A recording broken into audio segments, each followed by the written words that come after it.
and I'm the chairman of the Gardner Area Chamber of Commerce Board.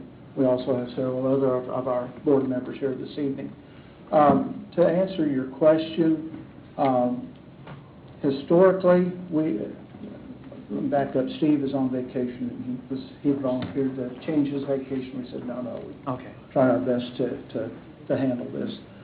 Historically, there has never been any kind of a written document, agreement, update, status provided. Now, this year, for the first time, we were asked to provide a letter that outlined the services that we provided that benefited the community, as well as the city of the administrative city office, as well as our membership.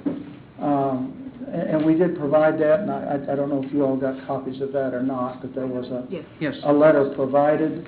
Mm-hmm. That was a step that we had not done before, but we were happy to do. Mm-hmm.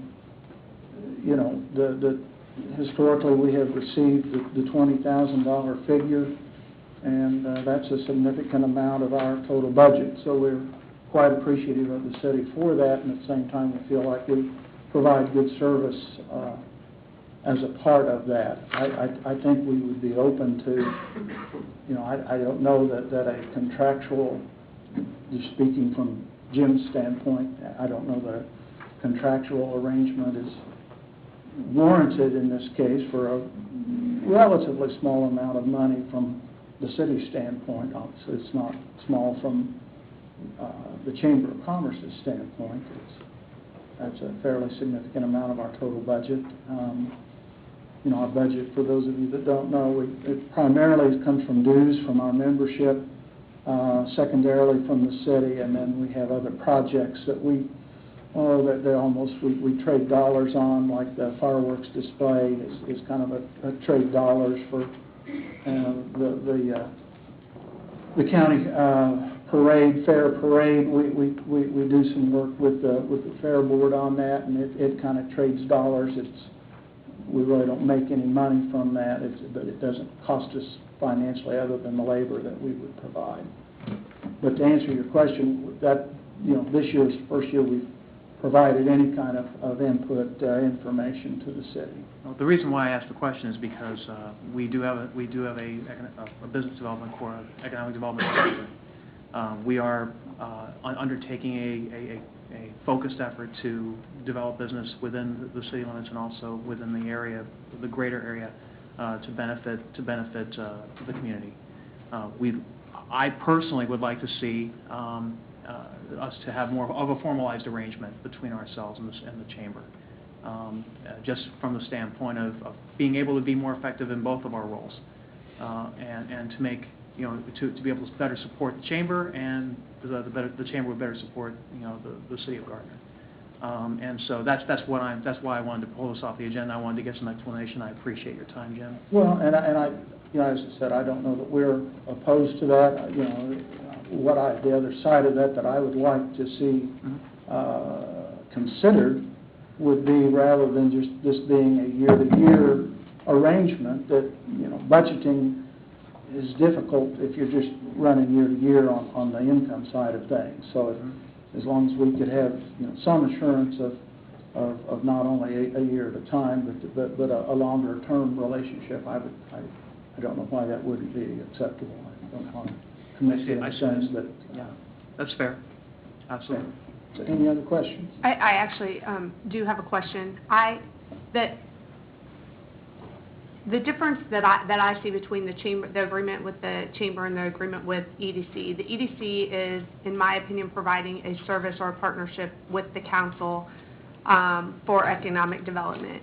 The chamber does a little bit of that, but more the role of the chamber is to support the existing businesses in the community. So from my perspective, I believe that the feedback from those businesses and how the chamber is performing is more critical than, I think, an agreement with the city, in my opinion, an agreement with the city. yes, we need to facilitate that, but to me, the metrics are, what is the feedback from the business owners in this community in the relationship with the chamber, and even more importantly, those businesses that aren't members of the chamber, why aren't they? What are things that would facilitate them becoming a member? So if there's anything that you can, as you all are thinking through this agreement, that can facilitate those conversations, I think those would be beneficial. I think, and I don't disagree with what you have to say, Christie. I think what probably speaks loudest to the service that we provide is our membership, and it has shrunk some over the last 3 years, but I think that has primarily been due to general economic situations. We've all had discussions with different people that said, boy, I'd like to pay my dues, but it's not just the Chamber of Commerce, but a lot of different, subsidiary community and be that other civic groups that we're just getting out of. So, but we've got, I think, over 100 membership, which I think speaks well for our community. And but that's something that we discuss in we have a monthly board meeting, and then that's a common topic that within our board is what can we do that we're just not collecting dues for, and what services can we provide that help our membership, the small, and primarily small businesses. We're not opposed to large businesses.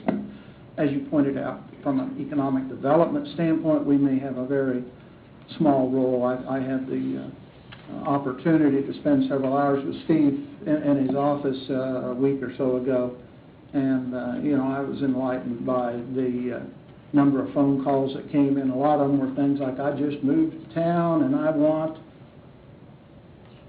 where do I go to sign up for trash service? Where do I go?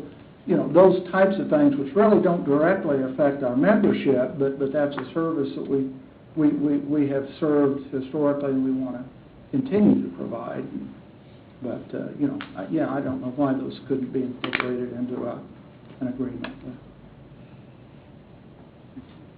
So we're not planning on having sign any contract, even, as we discussed with Southwest Johnson County Economic Development Corporation, we at least are going to sign the contract for that, but in this case, we're just giving money. Is that correct? That is the way this item is presented tonight, correct? Yeah, certainly something that we could... Council decision on whether or not you'd like us to go back and rework this. I move that we table this decision until staff can adequately prepare a contract that can be signed and then vote on it. This is the first I've heard of that. Well, hold on. I'm waiting. We don't appear to have a second for Councilman Fotovich's motion. Do we have a second? Okay. So, that being the case, how would council like to proceed? We can have a further conversation if you'd like. Well, I would propose that we table, but not to work a contract, but just to explore the options of better formalizing the relationship and have something ready to go for our next council meeting on the consent agenda.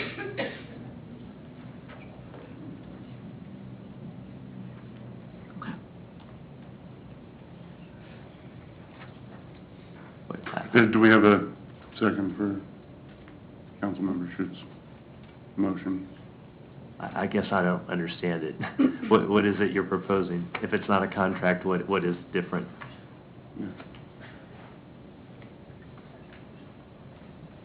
You were in favor. We actually have to deal with the motion on the floor before we can have further conversation about it. So, do we have a second for Councilmember? Okay, I second it. All right. Motion, Schutt, second, Fotovich, that we